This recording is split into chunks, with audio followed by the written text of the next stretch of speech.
ಸರ್ಕಾರಿ ವಾಹನ ದುರ್ಬಳಕೆ ಆರೋಪ. ತಾಲೂಕು ಪಂಚಾಯಿತಿ ಇಒ ವಿರುದ್ಧ ಸಿಡಿದಿದ್ದ ಕೆಆರ್ಎಸ್. ಹೌದು, ತುರುವೇಕೆರೆ ಸರ್ಕಾರಿ ವಾಹನ ದುರ್ಬಳಕೆ ಕುರಿತು ಪ್ರಶ್ನಿಸಿದ್ದ ಕರ್ನಾಟಕ ರಾಷ್ಟ್ರ ಸಮಿತಿ ಪಕ್ಷದ ಕಾರ್ಯಕರ್ತನ ಮೇಲೆ ಗೂಂಡಾಗಳನ್ನು ಕಳುಹಿಸಿ ಹಲ್ಲೆ ಮಾಡಿಸಿದ್ದಾರೆಂದು ಆರೋಪಿಸಿ ತುರುವೇಕೆರೆ ತಾಲೂಕು ಪಂಚಾಯಿತಿ ಕಾರ್ಯನಿರ್ವಹಣಾಧಿಕಾರಿ ಶಿವರಾಜಯ್ಯ ವಿರುದ್ಧ ಕೆಆರ್ಎಸ್ ಪಕ್ಷದ ಕಾರ್ಯಕರ್ತರು ಇಒ ಕಚೇರಿಯ ಎದುರು ಪ್ರತಿಭಟನೆ ನಡೆಸಿದರು.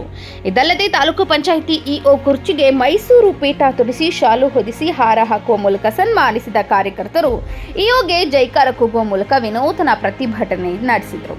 ಪ್ರತಿಭಟನೆಯ ನೇತೃತ್ವ ವಹಿಸಿದ್ದ ಪಕ್ಷದ ರಾಜ್ಯ ಕಾರ್ಯದರ್ಶಿ ಮಲ್ಲಿಕಾರ್ಜುನ ಬಟ್ಟರಹಳ್ಳಿ ಮಾತನಾಡಿ, ಇಒ ಶಿವರಾಜಯ್ಯ ಸರ್ಕಾರಿ ವಾಹನಗಳನ್ನು ದುರ್ಬಳಕೆ ಮಾಡಿಕೊಳ್ಳುತ್ತಿದ್ದಾರೆ. ಇಂತಹ ಅಧಿಕಾರಿಗಳನ್ನು ಶಾಸಕರು, ಜನಪ್ರತಿನಿಧಿಗಳು, ಮೇಲಾಧಿಕಾರಿಗಳು ಪ್ರಶ್ನಿಸದಿರುವುದು, ಇವರ ಮೇಲೆ ಕ್ರಮ ಕೈಗೊಳ್ಳದಿರುವುದು ಶೋಚನೀಯ ಸಂಗತಿಯಾಗಿದೆ. ಸರ್ಕಾರಿ ವಾಹನ ದುರ್ಬಳಕೆ ಮಾಡಿಕೊಂಡಿರುವುದನ್ನು ಪ್ರಶ್ನಿಸಿದ ಕೆಆರ್ಎಸ್ ಪಕ್ಷದ ಕಾರ್ಯಕರ್ತ ತುರುವೇಕೆರೆ ತಾಲೂಕಿನ ತುಯಲಹಳ್ಳಿಯ ತಿಮ್ಮಪ್ಪನವರ ಮೇಲೆ ಗುಂಡಾಗಳನ್ನು ಬಿಟ್ಟು ಹಲ್ಲೆ ಮಾಡಿಸಿದ್ದಾರೆ. ಇಂತಹ ಅಧಿಕಾರಿಗಳು ಸಮಾಜದಲ್ಲಿ ಸಾರ್ವಜನಿಕ ಸೇವೆಯಲ್ಲಿ ಇರುವುದಕ್ಕೆ ನಾಲಾಯಕ್ಕೆಂದ ಅವರು ಇಒ ಶಿವರಾಜಯ್ಯ ಅವರನ್ನ ಸೇವೆಯಿಂದ ವಜಾಗೊಳಿಸಬೇಕೆಂದು ಆಗ್ರಹಿಸಿದರು. ಪಟ್ಟಣದ ಪ್ರವಾಸಿ ಮಂದಿರದಿಂದ ಇಒ ಕಚೇರಿಯವರೆಗೆ ಮೆರವಣಿಗೆ ಮೂಲಕ ಇಒಗೆ ಜೈಕಾರ ಕೂಗುತ್ತಾ ಇಒ ಕಚೇರಿ ಆವರಣಕ್ಕೆ ಬಂದ ಕೆಆರ್ಎಸ್ ಕಾರ್ಯಕರ್ತರು ಇಒ ಕೊಠಡಿ ಎದುರು ಪ್ರತಿಭಟನೆ ನಡೆಸಿದರು.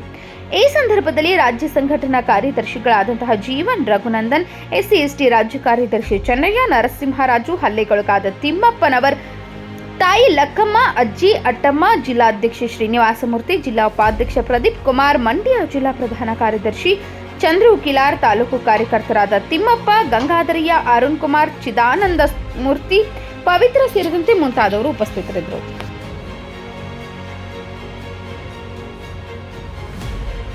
ಸಮಾಜಕ್ಕೆ ಅವಮಾನ, ಈತನನ್ನ ಸನ್ಮಾನ ಮಾಡೋಣ ಅಂತ ಬಂದಿದ್ದೀವಿ. ಇವತ್ತ ಎಲ್ರಪ್ಪ ಪೇಟ ಎಲ್ರ ಶಾಲು ತಂದಿದ್ದೀವಿ.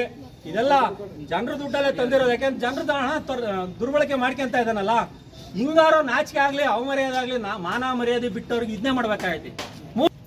ಇವತ್ತು ಸೇವೆಯಿಂದ ವಜಾಗೊಳ್ಬೇಕು. Suspension is not a subject. Suspend ಮಾಡಿದ್ರೆ ಅರ್ಧ ಸಂಬಳ ಪುಕ್ಸಟ್ಟೆ ನಾವೇ ಕೊಡ್ಬೇಕಾಗ್ತಿ ಇವ್ರಿಗೆ.